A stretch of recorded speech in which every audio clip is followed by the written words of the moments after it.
ഒരു പുരാതന അറബ് ഗ്രാമത്തിന്റെ താഴ്വരയിൽ ഒരു യാചകൻ ഉണ്ടായിരുന്നു. അയാൾ ദിവസേന ചന്തയിലേക്ക് പോകുന്ന വ്യാപാരികളോടും യാത്രക്കാരോടും ഭിക്ഷ യാചിച്ചാണ് ജീവിച്ചിരുന്നത്. ഒരു ദിവസം വിലയേറിയ വസ്ത്രങ്ങൾ ധരിച്ച ഒരു സമ്പന്നൻ അതുവഴി വന്നു.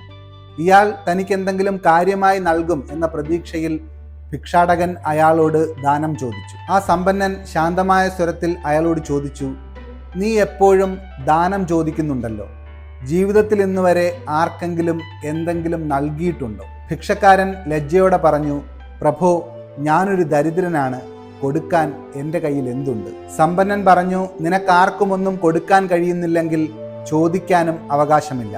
ഈ ലോകം തന്നെ നൽകലും സ്വീകരിക്കലും എന്ന നിയമത്തിലാണ് നടത്തപ്പെടുന്നത്.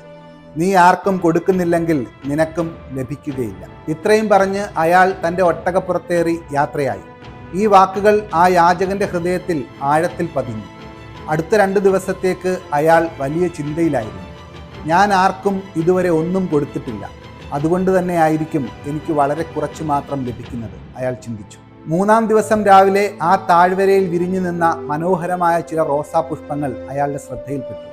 അയാളുടെ മനസ്സിൽ ഒരാശയം ഉദിച്ചു. അന്നു മുതൽ അയാൾ ഭിക്ഷാടനത്തിനായി ഇറങ്ങിയപ്പോഴെല്ലാം കുറേയധികം റോസാ പുഷ്പങ്ങൾ തൻ്റെ കയ്യിൽ കരുതുകയും ഓരോരുത്തരും അയാൾക്ക് നാണയങ്ങൾ നൽകുമ്പോൾ പകരം ചിരിച്ചുകൊണ്ട് ഓരോ റോസാ പുഷ്പങ്ങൾ കൈമാറാനും തുടങ്ങി. ഈ ചെറിയ സമ്മാനം ആളുകളെ കൂടുതൽ സന്തോഷിപ്പിച്ചു.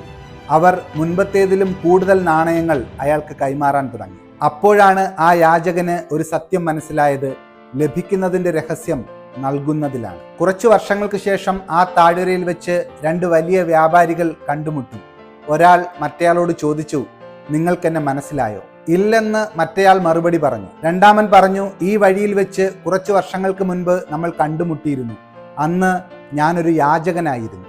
അത്ഭുതത്തോടെ മറ്റേയാൾ ചോദിച്ചു, ഇപ്പോൾ നിങ്ങൾ എന്തു ചെയ്യുന്നു? പുഞ്ചിരിയോടെ അയാൾ മറുപടി പറഞ്ഞു, എനിക്കിപ്പോൾ ഇവിടെ പൂക്കളുടെ വ്യാപാരമാണ്. ആളുകൾ എൻ്റെ കയ്യിൽ നിന്ന് പൂക്കൾ സ്വീകരിച്ചുകൊണ്ട് എനിക്ക് പ്രതിഫലം നൽകാൻ തുടങ്ങിയപ്പോൾ എൻ്റെ ചിന്ത മാറി. എൻ്റെ ദരിദ്ര ചിന്ത മാറിയപ്പോൾ എൻ്റെ ജീവിതവും മാറി. ഓരോരുത്തരുടെയും ജീവിത വിജയം അവരുടെ ചിന്താശൈലി കൊണ്ട് നേടിയെടുക്കുന്നതാണ്. കാരണം നാം എന്തു ചിന്തിക്കുന്നുവോ നമ്മൾ അതായിത്തീരുന്നു. അതുപോലെ തന്നെ നൽകുന്ന ശീലം ജീവിതത്തിൽ കൊണ്ടുവരാം.